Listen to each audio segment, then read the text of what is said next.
গোটা দুনিয়াটাই পরীক্ষা। আল্লাহ যারা পছন্দ করে বেশি তার পরীক্ষাও। আশাদ্দুন নাসি বালাআন আল আম্বিয়া, এই পৃথিবীতে আল্লাহ সবচেয়ে বেশি বালা মুসিবত দিয়ে পরীক্ষা করেছেন নবীদের। কারণ নবীরা আল্লাহর কাছে কম প্রিয় না বেশি প্রিয়? যেহেতু প্রিয় বেশি পরীক্ষা, এজন্য মুমিনের উপরে যদি পরীক্ষা আসে, মুমিনের উপর যদি অত্যাচার আসে, মুমিনের উপর যদি ধৈর্যের পরীক্ষা আসে, জেল জরিমানা আসে, মুমিন ওইটারে ভয় পায় না। মুমিন ভয় পায় একজনকে, চিল্লায় বলেন তিনি কে? কারণ আল্লাহর ঘোষণা ওয়ালা তাহিনু ওয়ালা তাহজানু, ঘোষণাটা কার? ভয় নাই, তোদের চিন্তা নাই। আনতুমুল আ'লাউনা ইন কুনতুম মুমিনিন, তোমরাই বিজয়ী হবা যদি মুমিন হও, যদি মুমিন হও। এজন্য ধৈর্যের পরীক্ষা দিতে হবে, আল্লাহর উপর তাওয়াক্কুল করতে হবে, অত্যাচার আর জুলুম আল্লাহর নামে সহ্য করে যেতে হবে। চিল্লায় বলেন ঠিক কিনা? কারণ মুসলিমের সাথে আল্লাহ থাকে। মুসলিমের বদদুয়াকে বিশ্বনবী ভয় করতে বলেছেন, কারণ মুসলিমের বদদুয়ার মাঝে আর আল্লাহর মাঝে পর্দা থাকে। যারা দুনিয়ার বুকে জুলুম করে তাদেরকে ক্ষমতার মসনদ থেকে নামিয়ে দেয় কে? আর যারা মুসলিম হয়, যাদের রক্ত দিয়ে জমিন ভেজে, তাদেরকে জমিনের ক্ষমতা দিয়ে দেয় কে? আর যারা রক্ত ঝরায়, ইতিহাস বলে তারা শেষ পর্যন্ত প্রাণ আর জান নিয়ে পালাবার জায়গাটা পায় না। চিল্লায় বলেন ঠিক কিনা? এজন্য মুমিন খুব ভালো করে জানে, রাত্রি যত গভীর হয়, সুবহে সাদিকের সময় কাছে আসতে থাকে। গর্ভবতী নারীর পেটের জ্বালা যন্ত্রণা, ব্যথার পেইন যত বাড়ে, নতুন মেহমান আগমনের সময় কাছে আসতে থাকে। তেমনি ইসলামের পক্ষের শক্তির উপর যদি অত্যাচার, অনাচার, স্টিম রোলার বেড়ে যায়, এটা প্রমাণ করে ইসলামের বিজয়ের সময় কাছে আসতে শুরু করেছে। চিল্লায় বলো ঠিক কিনা? এজন্য রাব্বুল আলামিন ডেকে বলেন, গোলাম লিয়াবলুয়াকুম আইয়ুকুম আহসানু আমালা, কে ভালো আমল করো, কে খারাপ আমল করে, এজন্য আমি জীবন মরণ তৈরি করেছি। চিল্লায় কোন ঠিক কিনা?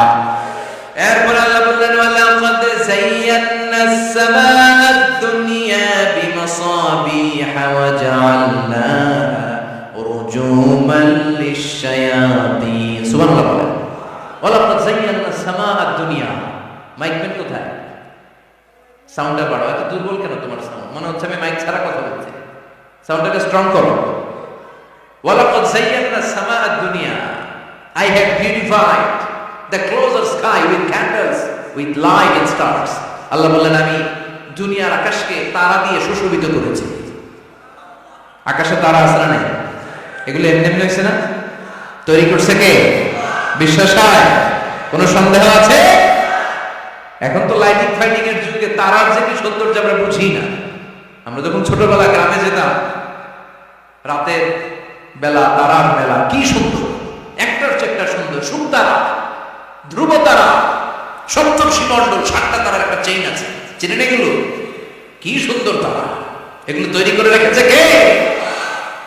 প্রথম আকাশের মহাশূন্যকে আল্লাহ এই তারকা দিয়ে বিউটিফাই করেছেন। It's a candle. আল্লাহ সাজিয়ে রেখেছেন। আমরা খালি চোখে যেটা দেখি, এটা কিন্তু আকাশ না, এটা প্রথম আকাশ নয়। প্রথম আকাশে কত দূরে আমেরিকার নাসার বিজ্ঞানীরাও জানে না। খালি চোখে আমরা যা দেখি, এটা প্রথম আকাশের মহাশূন্য। এর অনেক অনেক অনেক উপরে প্রথম আকাশ। এরপরে দ্বিতীয় আকাশের মহাশূন্যের স্তর শুরু, এরপরে দ্বিতীয় আকাশ, তারপরে তৃতীয় আকাশের মহাশূন্যের স্তর শুরু, তারপরে তৃতীয় আকাশ। একটার চেয়ে আরেকটা বড়। প্রথম আকাশের চেয়ে দ্বিতীয় আকাশ কত বড় বলি? আপনার হাতের আংটিটা যদি সাহারা মরুভূমিতে আপনি ছড়ে ফেলে দেন, পুরো মরুভূমির তুলনায় আংটি যত ছোট, আল্লাহর দ্বিতীয় আসমানের তুলনায় আল্লাহর প্রথম আসমানটা ঠিক তত ছোট। একটার চেয়ে একটা বড়, একটার চেয়ে একটা বড়। সূর্য দেখে আমরা অবাক হয়ে যাই। 9,30,00,000 মাইল দূরে, এই পৃথিবীর চেয়ে 13 লক্ষ গুণ বড়। এটার সানশাইন, আলো আসতে পৃথিবীতে 8 মিনিট 18 সেকেন্ড লেগে যায়। আমরা মনে করছি সূর্যই বড়। আমরা বসে আছি মাইথার দিয়া, তাই না? এই জায়গাটার নাম কি? মাইথার দিয়া। কি খালি এতটুকু প্যান্ডেলের সমান? কত বড় মাইথার দিয়া! এই পুরো মাইথার দিয়া কোন থানায় পড়ছে? দাউদকান্দি। দাউদকান্দি হচ্ছে কুমিল্লার 16টা থানার একটা, ঠিক কিনা? 16 থানা মিলে কুমিল্লার একটা জেলা। এরকম কয়টা জেলা আছে? 64। এই 64 জেলা মিলে আমাদের সুজলা সুফলা শস্য শ্যামলা ডিজিটাল বাংলাদেশ। কথা কর। আর বাংলাদেশ হচ্ছে পৃথিবীর সবচেয়ে বড় দেশ। হ্যাঁ, 64 জেলা, এরপরে ছোট। যাদের অ্যাটলাস ম্যাপ নিয়ে যাদের ধারণা আছে তারা দেখবেন বাংলাদেশ এই শব্দটা লেখার জায়গা আমরা পাই না। মানচিত্রে বাংলাদেশ শব্দটা লেখার জায়গা পায় না। ডিআরএ উঠে যায় ইন্ডিয়ার উপর, আর ডিএসএ উঠে যায় আবার ইন্ডিয়ার উপর। মাঝখানে দুইটা অংশ বাংলাদেশের উপরে পড়ে, চিল্লায় বলে ঠেকিরা। কত ছোট দেশ, পাশের ইন্ডিয়া 20-25 গুণ বড়। ইউরোপ আমেরিকার অনেক দেশ আছে, আমেরিকায় বাংলাদেশের চেয়ে শতগুণ বড়, কানাডা কয়েকশো গুণ বড়, রাশিয়া কয়েকশো গুণ বড়। এরকম প্রায় 200 দেশ নিয়ে পৃথিবীর স্থলভাগ আর 70% হচ্ছে শুধু পানি। এই সব মিলে আমাদের এই পৃথিবী। আর এত বড় পৃথিবীর চেয়েও নাকি সূর্য 13 লক্ষ গুণ বড়। তার মানে সূর্যই বড় না, সূর্যের চেয়ে অনেক বড় তারা আছে। সূর্যের পরে পৃথিবীর সবচেয়ে কাছের যে তারা বা স্টার, ওটার নাম হচ্ছে প্রক্সিমা সেন্ট্রাই। নাম কি? প্রক্সিমা সেন্ট্রাই। এরপরে আলফা সেন্ট্রাই এ, আলফা সেন্ট্রাই বি, ইটা ক্যারিনা, বেটেলজিউস, এরকম একটার পর একটা তারা। যে সূর্য পৃথিবীর চেয়ে 13 লক্ষ গুণ বড়, বেটেলজিউস নামে একটা তারা আছে, ওটা সূর্যের চেয়ে 33 কোটি গুণ বড়। তার মানে কি বেটেলজিউসই সবচেয়ে বড় না, ছোট্ট একটা তারা। এই বেটেলজিউসকে খেয়ে ফেলাইতে পারে এরকম 1000 কোটি গুণ বড় সাইজের তারা আছে না নাই? এরকম কয়েক বিলিয়ন তারা নিয়ে আমাদের গ্যালাক্সি গঠিত। আমাদের গ্যালাক্সি, এটার নাম মিল্কি ওয়ে। এটার নাম কি? আমাদের গ্যালাক্সি। এই গ্যালাক্সিতে আমাদের অবস্থান। এরকম কত হাজার কোটি গ্যালাক্সি আছে, আমেরিকার নাসার বিজ্ঞানীরাও জানে না। আমাদের গ্যালাক্সির সবচেয়ে কাছের যে গ্যালাক্সি, ওই গ্যালাক্সিটার নাম হচ্ছে অ্যান্ড্রোমেডা। কি নাম? অ্যান্ড্রোমেডা।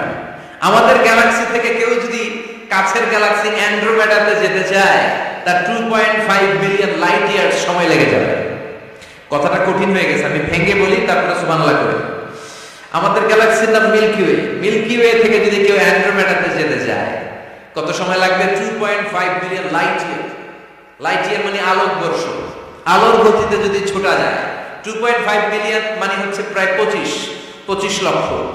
তাহলে পৃথিবীতে সবচেয়ে দ্রুতগামী যে বিষয়টা আবিষ্কৃত হয়েছে সেটা হচ্ছে আলো। এই যে লাইট মারলে যে ছোটে, এই লাইট প্রতি সেকেন্ডে 1,86,000 মাইল বেগে ছুটতে পারে। 1 মিনিটে না, 1 ঘন্টা না, 1 মিনিটে না, 1 সেকেন্ডে আলো চলে যায় কয় মাইল? 1,86,000 কোটি চিন্তা। আপনি কল্পনা করতে পারেন? হয়তো মাথা নাড়াইতেছেন। এটা কি কল্পনা করা যাবে? আমার তো তার ছেড়ে যাচ্ছে। 1 সেকেন্ডে নাকি আলো ছুটে 1,86,000 মাইল বেগে। 1 সেকেন্ড শব্দ কইতে তো 2 সেকেন্ড লাগে। কথা কর, এর মধ্যে আলো চলে গেছে 1,86,000 মাইল। তো কোন রকেট যদি আপনি পান, যে রকেট দিয়ে সেকেন্ডে 1,86,000 মাইল বেগে রকেটটা ছুটবে প্রতি সেকেন্ডে, খেয়াল করেন, ঘন্টায় না, মিনিটে না, কিসে? সেকেন্ডে। যে রকেটটা সেকেন্ডে 1,86,000 মাইল বেগে ছুটবে, ওই রকেটটা দিয়ে আমাদের গ্যালাক্সি থেকে আমাদের পাশের গ্যালাক্সি অ্যান্ড্রোমেডাতে পৌঁছতে আপনার 25 লক্ষ বছর লেগে যাবে। সুবহানাল্লাহ বাড়িতে গিয়ে বললেন। এরকম বিশাল বিশাল তারা দিয়ে আমাদের আকাশটারে বিউটিফাই করেছে কে? এজন্য আল্লাহ বললেন, ওয়ালাকাদ যায়্যানাস সামাআদ দুনিয়া বিমাসাবিহা ওয়া জাআলনাহা রুজুমান লিশ-শায়াতিন। আমি এই দুনিয়ার আকাশটারে সুন্দর সুন্দর তারকারাজি লাইটের মতো সেটিং করে সুশোভিত করেছি। আবার এই তারকা দিয়ে আমি শয়তানদেরকে প্রহার করেছি। সুবহানাল্লাহ। শয়তানদেরকে আল্লাহ তারা মেরে আঘাত করে। সুবহানাল্লাহ বলেন। এরপরে এই সূরার প্রথম রুকুর শেষে আল্লাহ বললেন, وَأَسِرُّوا قَوْلَكُمْ أَوْ اجْهَرُوا بِهِ إِنَّهُ عَلِيمٌ بِذَاتِ الصُّدُورِ أَلَا يَعْلَمُ مَنْ خَلَقَ وَهُوَ اللَّطِيفُ الْخَبِيرُ। আল্লাহ বললেন, وَأَسِرُّوا قَوْلَكُمْ, তোমরা যদি গোপনে কথা বলো, أَوْ اجْهَرُوا بِهِ, কিংবা স্পষ্ট করে বলো, সব শুনে কে? আপনি যেমনি বলেন, শুনবে কে? বলেনই নাই, কিন্তু মনে মনে ভাবছেন, শুনবে কে? সুবহানাল্লাহ কইবেন না? সাত আকাশের উপরে, আরশের উপরে তার অবস্থান, সাত জমিনের নিচে কোন গোপনতম প্রকোষ্ঠে, কোন ছোট্ট বাক্সের ভেতরে যদি কোনো পিপিলিকা নীরবে হেঁটে যায়, আল্লাহ বলে আমি ওই পিঁপড়ার হেঁটে চলার পায়ের আওয়াজটাও শুনতে পাই। এজন্য কেউ যেটা শুনে না, শুনে কে? এরপর আল্লাহ বললেন, ওয়াল্লাযী জাআলা লাকুমুল আরদা যালুলান ফামশু ফী মানাকিবিহা ওয়া কুলু মির রিজকি ওয়া ইলাইহিন নুশুর। সুবহানাল্লাহ। আল্লাহ ডেকে বললেন, গোলাম তোমাদের জন্য জমিনটারে আমি বিছানা বানিয়েছি। আল্লাযী জাআলা লাকুমুল আরদা ফিরাশা, জমিনটারে বিছানা বানিয়েছে কে? এই বিছানার মতো সমতল জমিন দিয়ে তোমরা হেঁটে বেড়াও, চলে বেড়াও, হেলে দুলে পড়ার সুযোগ নাই, ঠিক কিনা? এই যে মাইথান দিয়ে আজকের যে ময়দান, এটা যদি বিছানার মতো সমান না হইতো বসতে পারতেন? কথা কর।